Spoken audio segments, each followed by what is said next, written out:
Viagem na eletricidade.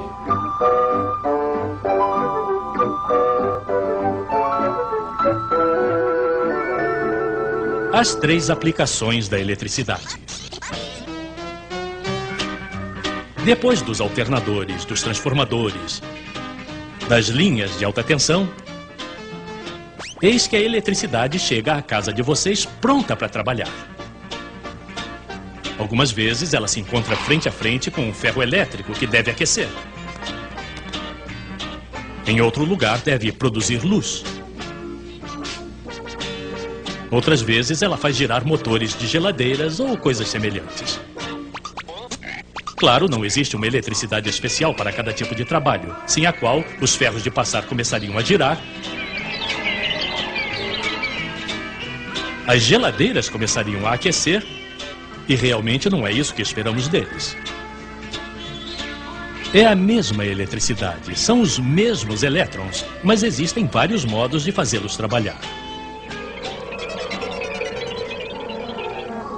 Os senhores que inventaram a eletricidade haviam notado que no momento em que fazemos passar uma corrente por um condutor, isso sempre desprende calor. É evidente que se a corrente é fraca ou se o fio é grosso, os elétrons não têm dificuldades para passar e isso não aquece muito. Mas se o fio é mais resistente, ele esquenta. Este primeiro efeito, que transforma a energia elétrica em energia calorífica, os nossos amigos chamaram de efeito ferro de passar. Não, desculpem, efeito Joule.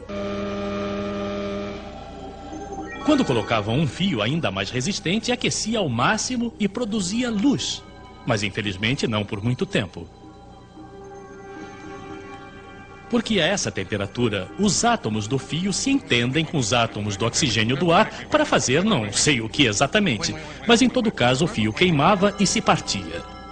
Se o problema é esse, eles disseram, coloquemos os fios dentro de uma garrafinha e a esvaziemos de seu oxigênio para que o fio não queime. É o que depois chamamos de lâmpada elétrica. Então, primeiro modo de fazer trabalhar os elétrons, o efeito Joule. Outros senhores tinham um hobby.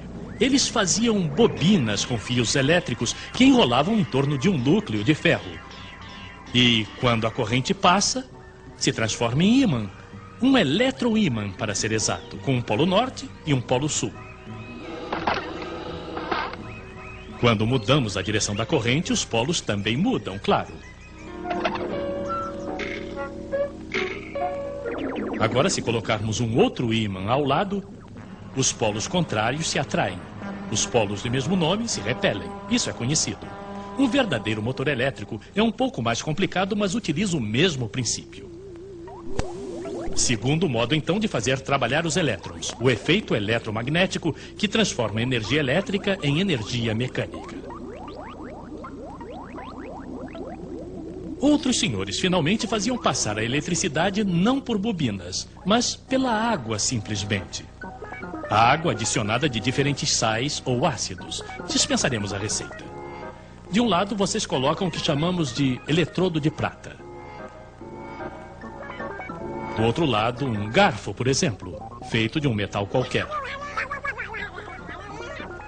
Pois bem, sob o efeito da corrente elétrica, a prata vai se depositar do lado menos, o que dá algo como um garfo de prata quase maciça.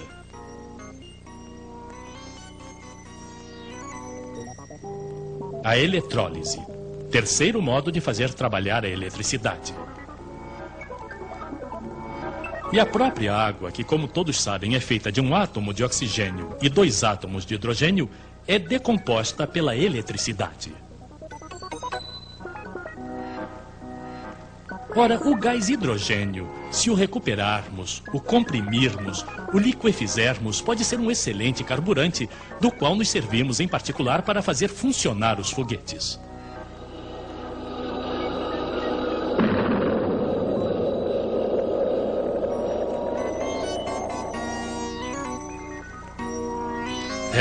Podemos fazer tantas coisas com a eletricidade.